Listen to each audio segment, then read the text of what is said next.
remplir l'atmosphère. Nous demandons ta présence et nous te rendons grâce parce que tu es déjà là. Là pour rendre la parole possible, là pour nous transformer, là pour nous toucher. La Bible déclare au commencement, alors que la terre était informe et vide, l'Esprit de l'Éternel n'a pas attendu qu'il y ait une forme. Dans l'informe et le vide, l'Esprit s'est mouvé. Oui, Saint-Esprit, viens te mouvoir dans l'informe et dans le vide de quelqu'un. Quelqu'un est venu ce soir informe. Quelqu'un s'est approché vide. Viens remplir notre vide. Viens donner la forme à nos informes. Viens donner la vie à là où il y a la mort. Esprit de celui qui a ressuscité Christ d'entre le mort, viens remplir l'atmosphère, que dis-je, viens être l'atmosphère de ce soir. Nous voulons être en toi, nous voulons respirer ta gloire, nous voulons vivre dans ta présence, nous voulons être touchés par toi, nous voulons être impactés par toi, nous voulons être transformés par toi. Oui, Saint-Esprit de Dieu, touche mon esprit, touche mon âme, afin que je capte la pensée de Dieu. Selon qu'il est écrit, l'Esprit sonde tout, même les profondeurs de Dieu. Esprit, viens nous communiquer les profondeurs de Dieu, au-delà de ce qui sera dit du haut de ses chairs. Saint-Esprit, viens aiguiser l'esprit d'un homme, viens aiguiser l'esprit d'une femme, viens nous communiquer la pensée de Dieu, viens nous donner de prier selon Dieu. Nous voulons faire de prières parfaites, nous voulons parler à la manière de Dieu et selon les attentes de Dieu. Oui, Saint-Esprit, nous nous abandonnons à toi.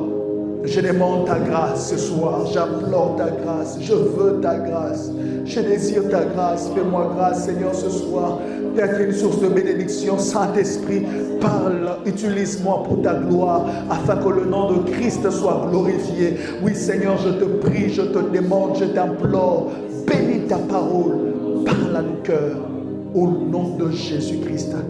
Merci pour ta présence. Nous sommes dans Lévitique chapitre 6, le verset 5 à 6. Et nous allons lire Actes des Apôtres alors que nous sommes debout sur nos pieds. Actes des Apôtres, chapitre 28, verset 2 à 6.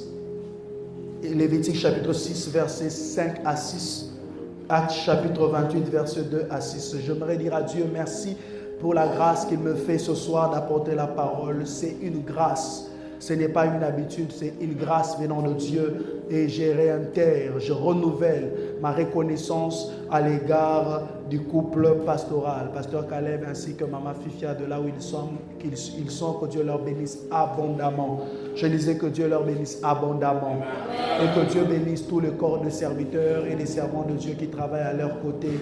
Que la grâce de Dieu soit le partage de chacun de vous. Quelqu'un m'aide à dire Amen. Amen. Lévitique chapitre 6, verset 5 à 6. Celui qui trouve m'aide à dire Amen.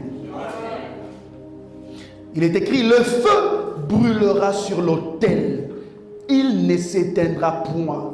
Chaque matin, les sacrificateurs y allumera du bois, arrangera l'holocauste et brûlera la graisse de sacrifice d'action de grâce.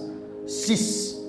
Le feu brûlera continuellement sur l'autel et il ne s'éteindra point. Actes chapitre 28, verset 2 à 6. La Bible déclare ce qui suit. Les barbares nous témoignèrent une bienveillance peu commune. Ils nous recueillirent tous auprès d'un grand feu. Dis après moi, un grand feu. Qu'ils avaient allumé. Pourquoi? Parce que la pluie tombait et qu'il faisait comment?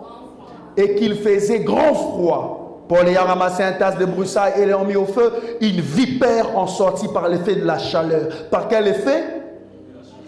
Par l'effet de la chaleur et s'attachant à sa main. Quand les barbares virent l'animal suspendu à sa main, ils se dirent les uns aux autres, assurément cet homme est un meurtrier, puisque la justice n'a pas voulu le laisser vivre après qu'il a été sauvé de la mer. Paul fit quoi? Dis à ton voisin, secoue la main. Dis à ton voisin d'une autre façon, la prière que tu vas faire ce soir va te permettre de secouer. Dis à ton voisin, cette prière, tu vas secouer. Dans le monde spirituel, je sens dans mon esprit qu'il y a des choses qui seront bougées. Ce qui t'avait mordu va tomber. Paul secoua l'animal dans le feu et ne ressentit quoi? Aucun mal. Ces gens s'attendaient à les voir enfler ou tomber, morts subitement. Mais après avoir attendu, comment? Après quoi? après avoir longtemps, dis après moi longtemps. Ils ont attendu longtemps. Par la prière que tu vas faire ce soir, c'est lui qui attendait ta chute dans la vie chrétienne. Il va attendre comment? Longtemps. C'est lui qui attendait que tes affaires fassent faillite à la fin de l'année. Il va attendre longtemps. Ah, ton voisin n'a pas dit Amen. Voilà qu'il ne lui arrivait aucun mal. Il changeait d'avis et dire que c'était un Dieu. Est-ce qu'on peut acclamer la parole de Dieu? Reprenons nos places, s'il vous plaît. Le thème de ce soir, c'est le feu brûlera continuellement. Le feu brûlera continuellement.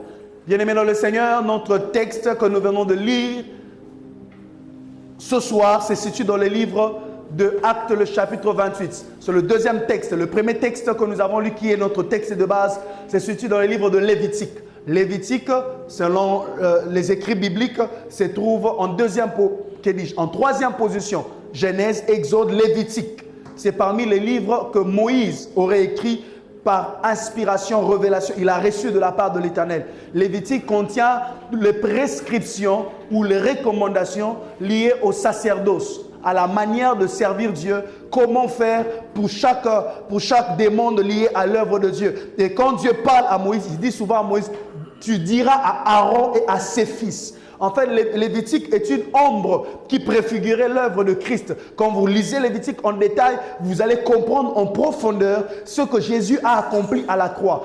Par le livre de Lévitique, Dieu projette le sacrifice de Christ, mais par plusieurs autres sacrifices, plusieurs autres détails. Par Lévitique, vous verrez certaines recommandations liées à la pureté, montrant combien est-ce que Dieu tient à la consécration. Dans Lévitique, vous allez trouver certaines recommandations liées même à la manière de vivre dans l'œuvre de Dieu, montrant comment est-ce que Dieu exige du sérieux dans son œuvre et dans l'Église qui était autrefois préfigurée par les tabernacles et par ce qui se faisait par le fils d'Aaron. Quelqu'un me l'a dit Amen. Alors par définition, l'expression « le feu brûlera continuellement » signifie ceci. Signifie que la chaleur doit être constamment maintenue. Quand Dieu dit que le feu brûlera continuellement, il veut simplement dire que la chaleur doit être constamment maintenue dans la vie chrétienne, dans la marche chrétienne, dans l'église. Pourquoi la chaleur? Pourquoi le feu? Parce que le feu permet de préparer. Le feu permet de transformer une nourriture qui n'était pas comestible en avance pour les rendre comestibles après. Ce qui passe par le feu devient meilleur. Une nourriture crue qu'on ne peut pas manger, une viande qu'on ne peut pas manger parce qu'elle est crue. Quand on prend la même viande, on la met sur le feu. La même viande qu'on ne pouvait pas manger parce qu'elle n'était pas comestible, elle devient comestible. La chaleur du feu rend meilleur, peut permettre à ce qui n'était pas consommable de devenir consommable. Le feu rend meilleur. La chaleur du feu transforme. On prend du plastique, on jette dans le feu. Le plastique qui était solide s'échange en liquide. Pourquoi le feu doit être allumé? Parce que le feu opère de la transformation. Une église sans feu ne vivra jamais de transformation. Une église sans feu de l'esprit ne verra jamais les hommes durs devenir doux. C'est le feu du Saint-Esprit qui amène le changement. C'est le feu du Saint-Esprit qui peut amener quelqu'un qui était dur, compliqué de caractère, à devenir liquide, qui peut le changer. On peut dire, celui-ci ne pouvait pas répondre comme ça. Comment il a changé? Il est passé par le feu. Le feu rend meilleur. Quand on veut épurer l'or, on prend l'or, on le fait passer par le feu. Le feu rend meilleur.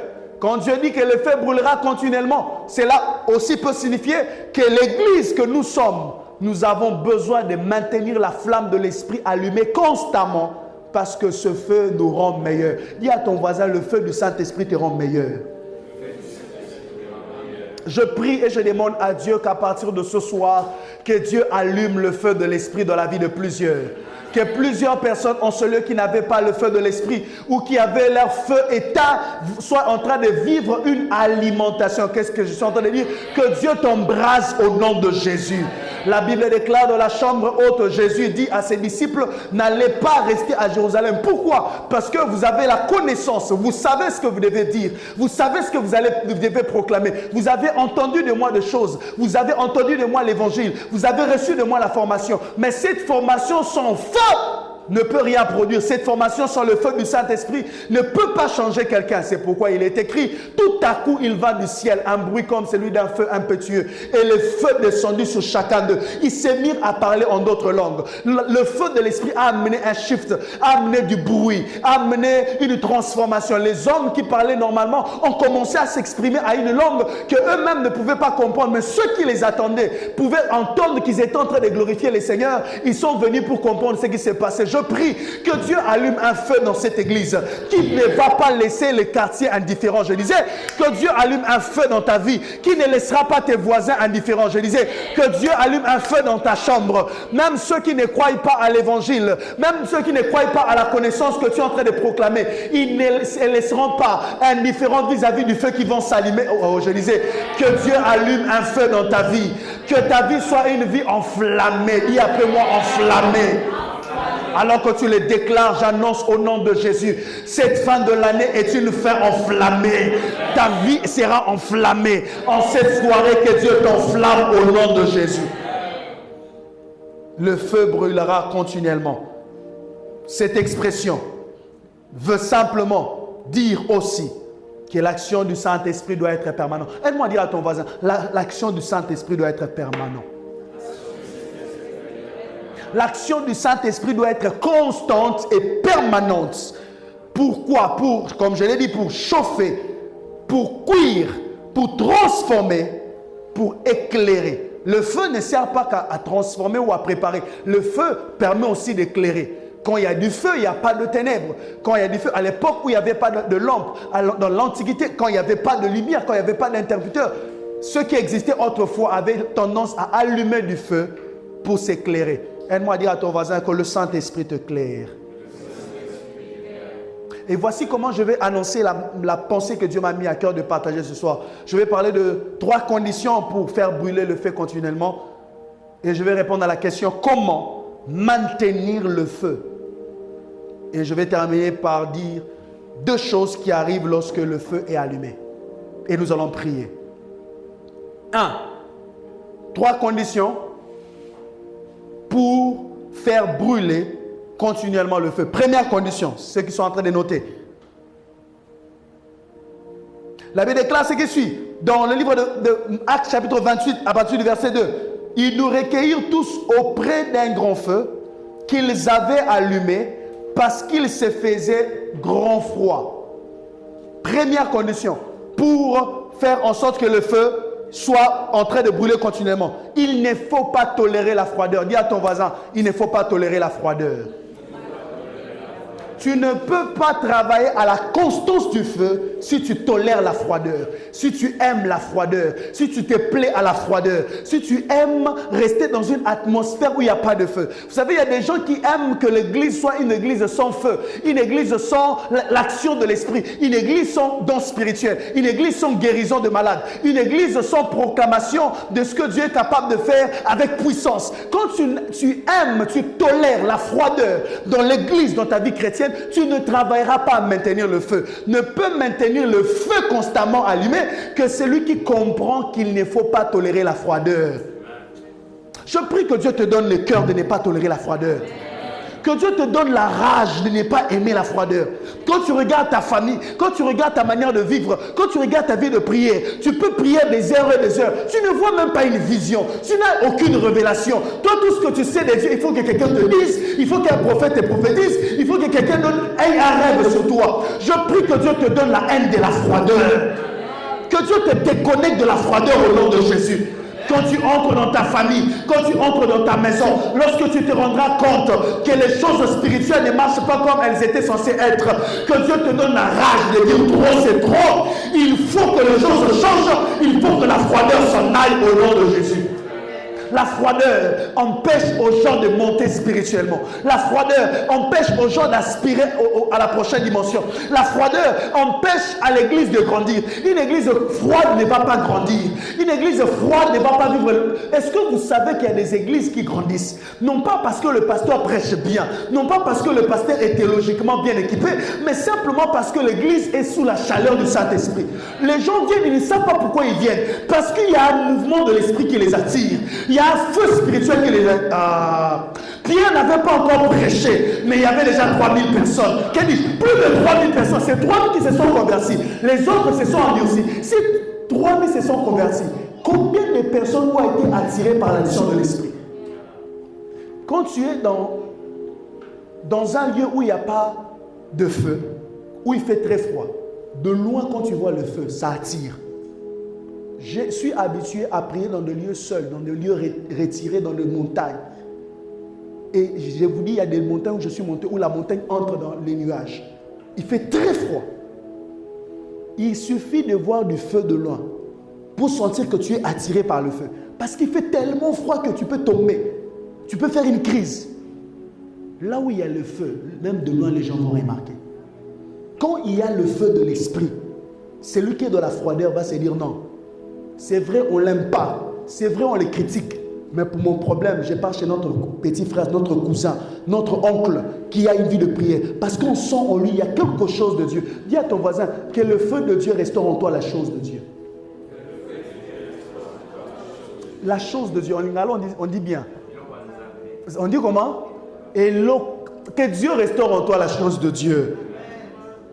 Tu ne peux pas travailler à maintenir constant le feu si tu tolères la froideur. Tu aimes une vie chrétienne sans feu, une vie chrétienne sans révélation, une vie chrétienne sans communion, une vie chrétienne, tout est normal. Tu te réveilles normalement, tu dors normalement, tu subis tout. Toi, la seule chose qui peut secouer ta vie chrétienne, c'est quand un démon t'apparaît dans un songe. Tes moments forts d'expérience spirituelle, c'est quand on te poursuit. La nuit dans une vision. Quand on te poursuit par la nuit dans une vision, ta vie chrétienne est fade. Je prie que Dieu te donne d'avoir en horreur la froideur. Que Dieu te donne d'avoir en horreur la froideur. Quand une personne meurt, la première des choses quand tu touches un cadavre, est-ce que le cadavre est chaud? Le cadavre est comment? Froid. La froideur est un signe de la mort. Quand la mort spirituelle règne dans la vie d'une personne, cette personne n'a pas de vie, n'a pas de chaleur, n'a pas de feu. C'est pourquoi Dieu dit, pour faire la différence entre vous et ceux qui sont morts, maintenez le feu allumé. Soyez constamment dans la présence de Dieu. Soyez enflammés par l'Esprit de Dieu. Que le feu de Dieu ne s'éteigne pas. Que le feu de Dieu reste constant. Que le feu de Dieu reste allumé. Parce que le feu est les caractéristiques qui démontrent qu'il y a la vie. Là où il y a le feu, il y a la vie. Je prie que Dieu restaure ton feu. Deuxième condition pour travailler à faire brûler continuellement le feu. Je dis, il ne faut pas tolérer la froideur. 2. Il faut initier le feu. Il n'y a pas de feu sans initiateur. Dis ça à ton voisin. Il n'y a pas de feu sans initiateur. La Bible déclare, ils nous recueillirent auprès d'un grand feu qu'ils avaient allumé. C'est-à-dire, s'ils n'avaient pas allumé, il n'y aurait pas eu de grand feu. Le grand feu est l'initiative de quelqu'un qui s'était décidé d'allumer le feu. Il n'y a pas de feu sans décider d'allumer le feu. Il n'y a pas de réveil sans avoir l'initiative d'amener le réveil. Le feu de la prière ne sera pas constant dans ta vie par hasard. On n'a pas une vie de prière par accident. On doit initier la prière. On ne devient pas un homme spirituellement fort par accident, non. Tu dois initier. Ils nous ont recueillis autour d'un grand feu qu'ils avaient fait quoi? Allumer. Tu ne pourras jamais dormir et te réveiller. Tu deviens spirituellement fort. Tu dois travailler à cela. Si tu n'inities pas cela aujourd'hui, cela ne va jamais arriver. Si tu ne commences pas aujourd'hui à faire ce que Dieu te dit pour devenir fort spirituellement, cela ne va pas tomber du ciel. Il n'y a pas de constance sans volonté de devenir constant. Si tu n'as pas l'intention de devenir constant, tu ne deviendras pas constant dans la vie chrétienne. Tu seras en train de monter et tu retombes. Tu montes encore, tu retombes encore. Tu remontes, tu retombes encore. Si tu n'as pas l'intention, l'idée, l'initiative de rester constant, il n'y aura pas de constance. Si tu veux que le feu brûle continuellement, tu dois décider de travailler continuellement à maintenir le feu. Autour d'un grand feu qu'ils avaient allumé. Dis à ton voisin, décide d'allumer. Dis à ton voisin, décide d'allumer. Je prie au nom de Jésus que Dieu te donne la décision d'allumer. Décide d'initier la prière en famille. de maintenir de maintenir le feu de la prière familiale constante. Cela doit devenir de ta décision personnelle. Tu dois mettre ta volonté, tu dois t'engager, tu dois fixer un programme, tu dois fixer un horaire, tu dois dire à telle heure la famille se réunit, à telle heure on est en prière. Ceux qui sont même à l'étranger, connectez-vous, on va mettre les haut-parleurs, tout le monde doit prier, tout le monde doit intercéder, tout le monde doit s'élever, tout le monde doit s'élever. Si tu ne décides pas de travailler au feu, le feu ne sera jamais allumé. Je prie que Dieu te donne l'intention d'allumer le feu. Je disais que Dieu te donne l'intention d'allumer le feu, que Dieu te donne la force d'allumer le feu, que Dieu te donne la décision d'allumer le feu, que cela commence à partir d'aujourd'hui, que ça commence avec toi et que ça touche ta famille. Tu me donnes un bon amen, cette parole te communique la force. Je disais que Dieu te donne l'intention. Aide-moi à dire à ton voisin, reçois l'intention. Il n'y a pas de feu constant sans initier, avoir la volonté. Si tu n'as pas de volonté, tu ne vas pas maintenir, tu ne seras pas constant. Quatrième condition? Pardon? Troisième condition, rapidement. Troisième condition, pour faire brûler continuellement le feu. Il faut, pour être constant dans le feu, faire brûler continuellement le feu, il faut être conscient des enjeux spirituels qui t'entourent.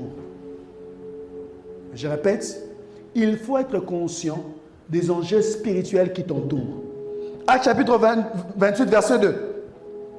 On dit qu'ils avaient allumé un grand feu. Pourquoi? Parce qu'il se faisait grand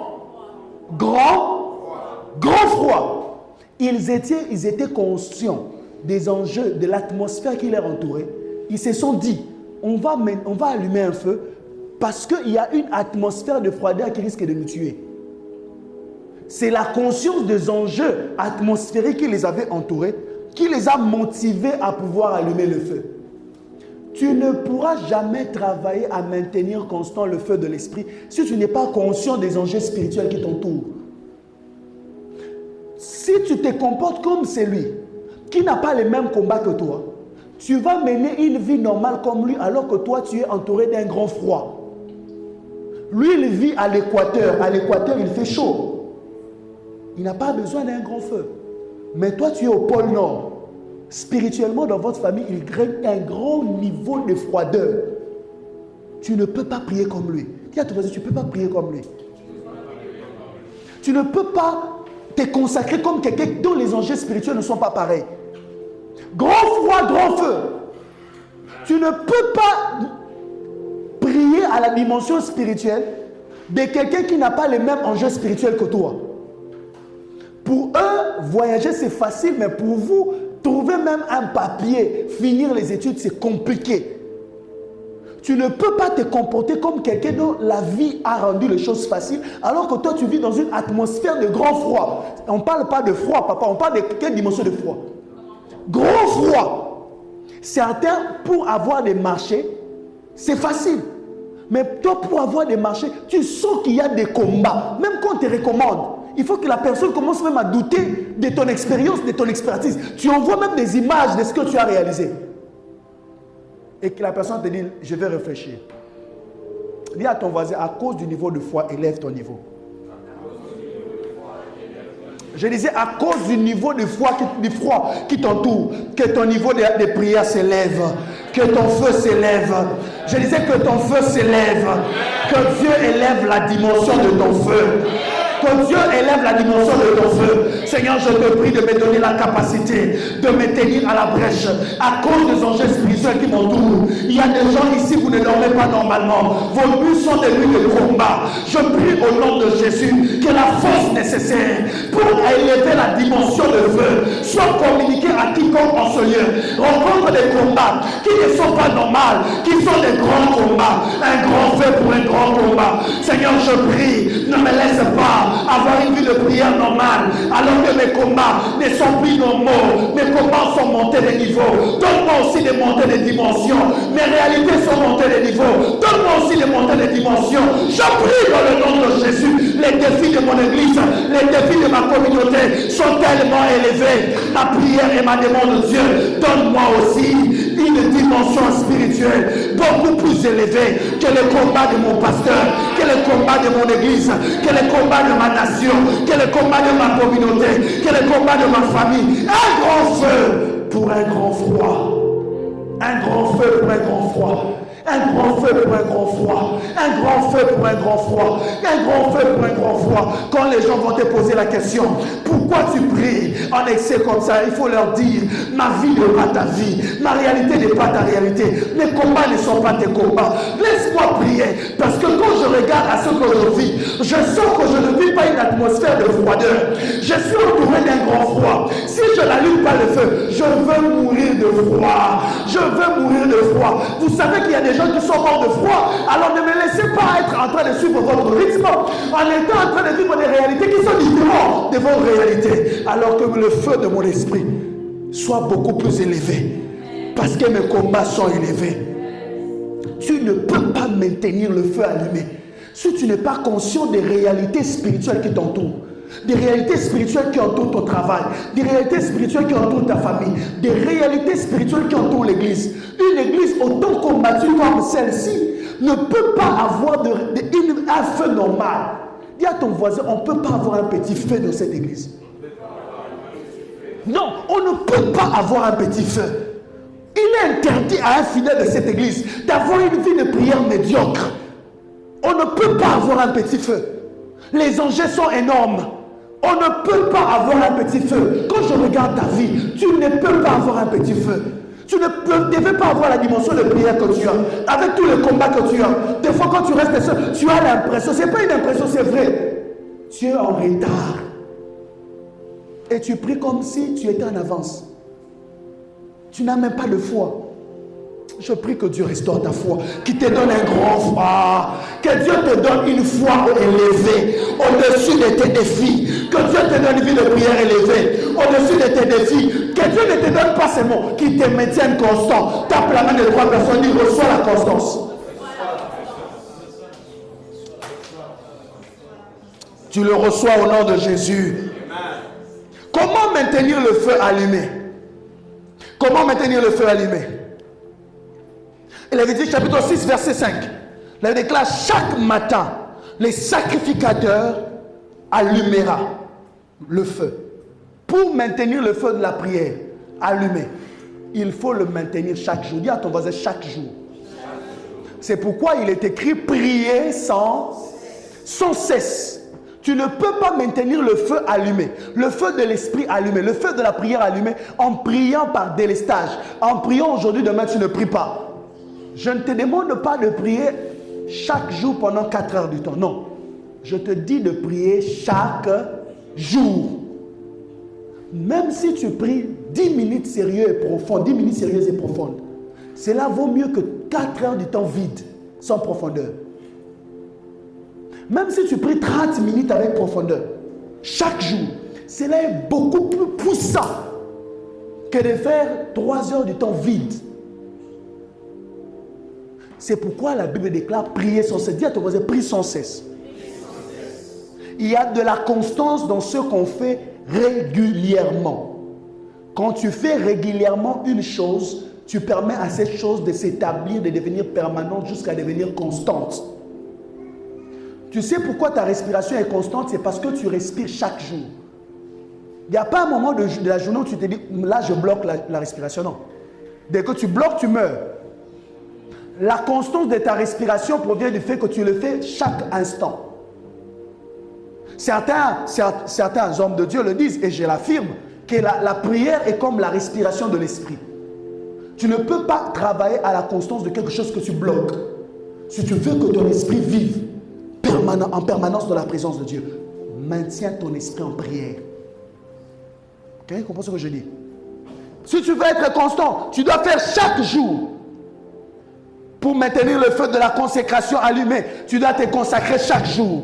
Pour maintenir le feu de la prière allumé, tu dois prier chaque jour. Matthieu chapitre 1, verset 35. Matthieu chapitre 1, verset 35. Vers le matin, pendant qu'il faisait encore très sombre, Jésus s'éleva et sortit pour aller dans un lieu désert où il pria. Il avait une vie de miracle permanente ou permanent parce qu'il avait une vie de prière quotidienne. Il priait chaque jour. Si tu veux maintenir le feu de la prière, le feu allumé, tu dois commencer à le faire chaque jour. La Bible déclare dans Lévitique chapitre 6 verset 5, chaque matin, c'est-à-dire un exercice quotidien, chaque jour. Il n'y avait pas un jour où les sacrificateurs sautaient. Non, Dieu disait chaque jour. Si tu veux maintenir le feu de Dieu allumé dans tes affaires, dans ton entreprise, prie pour ton entreprise comment? Chaque jour. Si tu veux que le feu de l'esprit soit allumé en permanence dans ta famille, prie pour ta famille comment? Chaque jour. Si tu veux que le feu de l'esprit soit allumé dans ta vie chrétienne, prie pour ta vie chrétienne comment?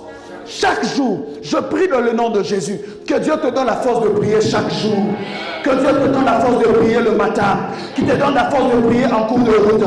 Qui te donne la force de prier même dans le taxi. Qui te donne la force de prier même quand tu es seul. Quand tu es entouré, reçois la force de prier. Quand tu es seul, reçois la capacité de prier. Quand je disais, reçois la capacité de prier. Que Dieu te donne une vie de prière qui ne dépend pas de nous, qui ne dépend pas du pasteur, qui ne dépend pas de l'église. Que Dieu te donne la constance. Si tu le crois, moi dis Amen. La constance permet de maintenir allumé. 2. Comment maintenir le feu allumé? Pour maintenir le feu allumé, il faut avoir des bois combustibles.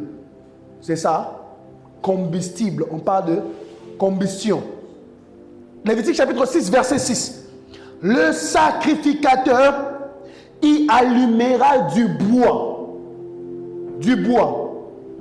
Il faut avoir du bois combustible. C'est-à-dire du bois qui peut facilement être enflammé. C'est ça, non? Qui s'enflamme facilement. C'est ce qui permet de maintenir le feu. Vous ne pouvez pas avoir le feu de Dieu allumé dans un département, dans une entité de l'église, en ayant de bois qui ne sont pas combustibles. Ça alourdit l'atmosphère. Un bois qui n'est pas combustible, c'est un bois qui a encore la sève. Un bois qui est vert. Ces bois-là, au lieu de prendre du feu, ils donnent de la fumée. Ces bois-là font mal aux yeux. Quand on a dans nos départements, dans nos églises, des chrétiens qui ne sont pas brisés, qui sont charnels, il n'y a pas le feu, il y a de la fumée. Ils font mal aux yeux. Ils cassent l'atmosphère. Ils amènent la lourdeur. Si tu veux que le feu soit constant, pour que le feu soit constant dans l'église, il faut que cette église soit une association d'hommes et de femmes qui sont consacrés, qui sont brisés, qui sont vidés de la chair, vidés de leur orgueil, qui sont morts à eux-mêmes, qui n'ont pas qui n'ont pas une nature qui bloque le feu. C'est ça, le péché bloque le feu. Le péché te rend un bois vert qui bloque le feu. Quand on prie ensemble d'un commun accord. Ceux qui rendent l'atmosphère lourde, ce sont des personnes qui vivent dans le péché. Quand c'est comme ça qu'on dit on va prier ensemble d'un commun accord pour l'église, pour la nation, pour la famille. Quand quelqu'un se donne au péché, au mal, il devient comme un bois vert, il casse l'atmosphère. C'est pourquoi les bois verts, ce sont les personnes qui amènent des disputes dans les départements, les disputes dans les églises, les querelles, les incompréhensions, des insanités. Pourquoi? Parce qu'ils ne sont pas combustibles. Tu ne peux pas maintenir le feu si tu n'es pas un bois combustible. Tu dois accepter les brisements. Tu dois mourir à toi-même. Tu dois renoncer aux œuvres de la chair. Tu dois renoncer à ta vie passée. Pas en partie, en totalité. C'est lorsque tu acceptes d'être vidé de toi-même que tu deviens un bois combustible que facilement quand tu entres dans la présence de Dieu, le feu tombe sur toi, tu es embrasé. Il y a des gens, quand on commence à prier, ils montent directement. Ils captent la pensée de Dieu. Ils commencent à vibrer. Mais il y a d'autres personnes, ils sont tellement lourds. Ce n'est pas que Dieu ne veut pas te toucher. C'est la nature, c'est le moi, c'est le péché qui t'alourdit, qui t'empêche d'être connecté à Dieu. Ce n'est pas que Dieu ne veut pas te montrer des visions. Tes yeux sont constamment exposés à des impuretés, que même lorsque Dieu montre des visions devant tout le monde, toi tu ne vois rien. Quand on prie, certaines personnes voient une partie. Je vois pendant qu'on prie, je vis ça. L'autre dit, moi, toi tu as vu ça, mais moi je vis ceci. On sent qu'il y a complémentarité de la vision. Mais dans une atmosphère où plusieurs personnes sont en train de voir, comment toi, depuis que tu as commencé la vie chrétienne, tu ne captes rien. Tu ne vois même pas pendant la prière, tu ne vois pas pendant que tu dors, tu n'entends rien. Non, Jésus dit, mes brebis entendent ma voix et font quoi? Me suivent. Pourquoi tu n'arrives pas à entendre la voix de Dieu? Pourquoi tu n'arrives pas à être enflammé? Ce n'est pas que Dieu ne veut pas te parler. C'est qu'il y a des choses que tu fais qui t'empêchent d'être un bois combustible. Même quand tu es dans une atmosphère où Dieu touche les gens, où Dieu est en train d'impacter, où Dieu élève la dimension des gens, ce n'est pas que Dieu ne veut pas te toucher. Dieu veut te toucher. Mais toi, tu n'es pas prêt à être touché. Tu développes, tu maintiens en toi des choses que tu devais laisser partir. Comment on devient un bois combustible? C'est un bois qui a été suffisamment exposé au soleil de la justice qui est Jésus. Qui a accepté d'être séché, vidé de la chair, vidé du bois. C'est ce bois-là quand l'esprit descend, il est enflammé. Je prie que Dieu fasse de toi un bois combustible. Dans la présence de Dieu. Un bois combustible permet de maintenir l'atmosphère. Un bois combustible, c'est un bois qui prend le feu ici. Parmi les bois qui sont dans un culte de puissance, qui rentre avec le feu à la maison, qui prend le feu, qui reprend le feu à la maison, qui enflamme ses frères, qui enflamme ses soeurs, qui enflamme son père, qui enflamme sa femme, qui enflamme son mari, qui enflamme l'université, qui enflamme le lieu de travail. Pourquoi? Parce qu'il a été suffisamment vidé de la chair, il peut aussi impacter. Je prie dans le nom de Jésus. Ce soir, que Dieu te donne de devenir combustible, que Dieu te donne d'être un bois qui est capable d'être saisi par Dieu, touché par Dieu, affecté par Dieu, impacté par Dieu. Je prie dans le nom de Jésus que Dieu te donne une nature capable de monter en esprit, une nature capable de capter la pensée de Dieu, une nature capable d'être touchée par Dieu, une nature capable d'être embrasée par Dieu. Je prie dans le nom de Jésus qui te donne par la puissance de son esprit la capacité de recevoir le feu. Tu me donnes un bon amen, cette parole s'attache à toi. Comment maintenir le feu? 3. Pour maintenir le feu, il faut faire de sacrifices. Dis à ton voisin, il faut faire de sacrifices. Lévitique 6, verset 6, partie B, il dit, les sacrificateurs arrangera l'holocauste, il brûlera les graisses du sacrifice d'action de grâce. C'est-à-dire, pour que le feu soit allumé, soit maintenu allumé, il faut qu'il y ait de sacrifices qui alimentent le feu. S'il n'y a pas de sacrifice qui alimente le feu, il n'y aura pas de feu. On doit mettre l'holocauste pour que le feu continue. Oui, le bois, mais il faut qu'au-delà du bois, il faut qu'il y ait des sacrifices. Pour que le feu reste constamment allumé, il faut qu'il y ait des sacrifices. Il faut qu'il y ait des gens qui se disent, moi j'accepte de ne pas manger tel jour la semaine. C'est ma nourriture, c'est mon ventre, c'est ma santé. Mais pour l'amour des Sion, pour le revers de mon église, pour ma nation, pour ma famille. Comment toute une famille, tout le monde vit la même chose? Moi j'accepte de devenir un sacrifice. Je me mets à côté. Pourvu que la gloire de Dieu, le feu reste allumé. Quand il y aura un malheur qui voudra toucher à quelqu'un parce qu'il ne prie pas, que Dieu se souvienne de moi comme un sacrifice. Que je reste dans la présence de Dieu comme un holocauste qui brûle constamment. Qui brûle constamment. Que Dieu se dise, pourquoi je vais exterminer? Si j'extermine, alors Abraham qui a quitté sa patrie, Abraham qui a quitté sa maison, Abraham qui a suivi un Dieu qu'il ne connaissait pas. Même si je serai dur envers eux, je me souviendrai d'Abraham mon serviteur. Je ne les exterminerai pas tous à cause d'Abraham mon serviteur, à cause d'Abraham. Même si ce peuple est un peuple roi, j'accepte de les épargner, non pas à cause d'eux, mais à cause d'Abraham mon serviteur. Je prie que Dieu fasse de toi un holocauste, c'est qui un holocauste? Un holocauste fait plus que les autres. Un holocauste, c'est un sacrifice entier. Un holocauste, c'est ce qui est consacré totalement à l'Éternel. Il n'y a pas de feu constant. Soit un holocauste, un sacrifice perpétuel, un sacrifice entièrement dédié à l'Éternel.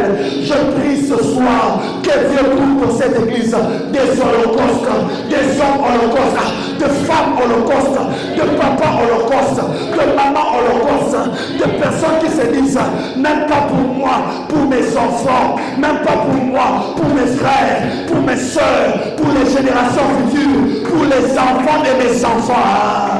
Quand ils vont naître, on va leur dire, pourquoi vous êtes aussi favorisés dans tout ce que vous êtes en train de faire? Ils diront, notre grand-père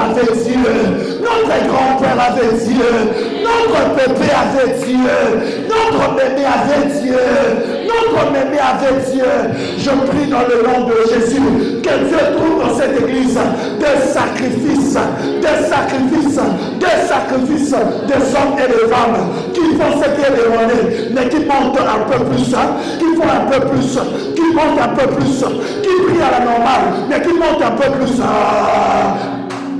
Ça, c'est la dimension des hommes et des femmes qui ne prient pas seulement 10 minutes, qui ne prient pas seulement 5 minutes, mais qui font un peu plus, qui se disent, je suis occupé, je serai surmené la journée, mais j'accepte d'avoir une journée où je somnole pour vivre mon église à une équipe de puissance. J'accepte d'avoir une journée où je ne suis pas en forme, mais pourvu que tous ceux qui travaillent dans mon entreprise ne manquent pas de pain, ne manquent pas de quoi nourrir leur famille. J'accepte que les gens disent que je suis en train de rater ma vie, mais pourvu que ceux qui sont venus après moi ne manquent pas leur vie, ne ratent pas leur destinée, ne ratent pas leur avenir, ne ratent pas leur aïe. Je prie que ce soir, que Dieu trouve des sacrifices, que Dieu trouve des holocaustes, que Dieu trouve des sacrifices, que Dieu trouve des holocaustes. C'est pourquoi il est écrit, tu n'as voulu ni sacrifice, ni holocauste, mais tu m'as formé un corps. Je suis venu, ô Dieu, pour accomplir ta volonté. C'est ainsi que Jésus est entré dans le monde, pour dire au Père, moi-même je suis le sacrifice, pour répondre aux exigences divines. Je refuse de donner un animal, je refuse de donner seulement l'argent, je refuse de donner seulement ma poche. Moi-même je deviens le sacrifice pour les générations à venir, pour les siècles à venir. Moi-même je deviens l'offrande qui restera constamment devant Dieu, pour que Dieu se souvienne des membres de ma famille, qu'on parlera de ceux qui portent le nom de ma famille, que le nom de ma famille soit retiré de la honte, que le nom de ma famille soit retiré de l'humiliation, que le nom de ma famille soit aussi cité parmi les grands. J'accepte d'être un sacrifice, j'accepte de mettre de côté mes envies, mes désirs, mes besoins. Je peux le faire, mais je ne le fais pas parce que je suis un sacrifice, je suis consacré. Je sens Dieu lancer un appel ce soir pour un homme, pour une femme, pour devenir un sacrifice dans la présence de Dieu. Il n'y a pas de constance sans des sacrifices, sans des holocaustes. Il n'y a pas de constance sans des holocaustes. Je prie ce soir que Dieu trouve en ce lieu des sacrifices vivants. C'est pourquoi il est écrit dans Romains chapitre 12, je vous exhorte donc, frères, à offrir vos corps, pas d'abord vos poches, à offrir vos corps, pas d'abord vos comptes en banque, à offrir vos corps, pas d'abord vos habits, à offrir vos corps comme des sacrifices vivants, sains et agréables. C'est ce qui sera de votre part un culte raisonnable. Je prie dans le nom de Jésus ce soir afin que le feu tombe sur une famille, que Dieu trouve en ce lieu un sacrifice vivant, que Dieu trouve en ce lieu un sacrifice vivant pour que le réveil vienne allumer. Il a besoin de sacrifice, il a besoin de sacrifice, il a besoin de sacrifice. J'entends quelqu'un dire, mais voici envoie-moi. Kaya Satawa, Rekana Masa Pladabaya, l'Omene Savayete. Je sens la gloire de Dieu remplir l'atmosphère ce soir. Voici deux choses qui arrivent lorsque le feu est allumé dans une église, lorsque le feu est allumé dans une famille, lorsque le feu est allumé dans ton esprit. Tu vois le feu que tu sens, tu n'es pas le seul à le sentir. Moi aussi je le sens maintenant. Tu vois le feu que tu ressens dans ton esprit, tu n'es pas la seule personne à le ressentir. Moi aussi je la ressens. Dans le verset 3e de Actes chapitre 28, la Bible déclare, alors qu'il avait allumé le feu, ils étaient en train d'attiser le feu, la Bible déclare, une vipère qui était cachée a été exposée parce que le feu était allumé. Qu'est-ce que le feu fait? La première des choses, le feu expose les serpents ou la vipère qui s'est cachée. Une église enflammée, c'est une église qui qui découvre, qui expose les œuvres du diable. Vous savez pourquoi les démons agissent dans plusieurs familles? Ils agissent facilement, ils envoûtent facilement. Personne ne leur voit, personne ne leur capte, personne ne peut déjouer leur plan parce qu'il n'y a pas de feu. Quand le feu s'allume, le serpent qui s'est caché est démasqué. Je prie ce soir que le feu du Saint-Esprit tombe sur toi et démasque dans ton entreprise tout serpent qui se cache.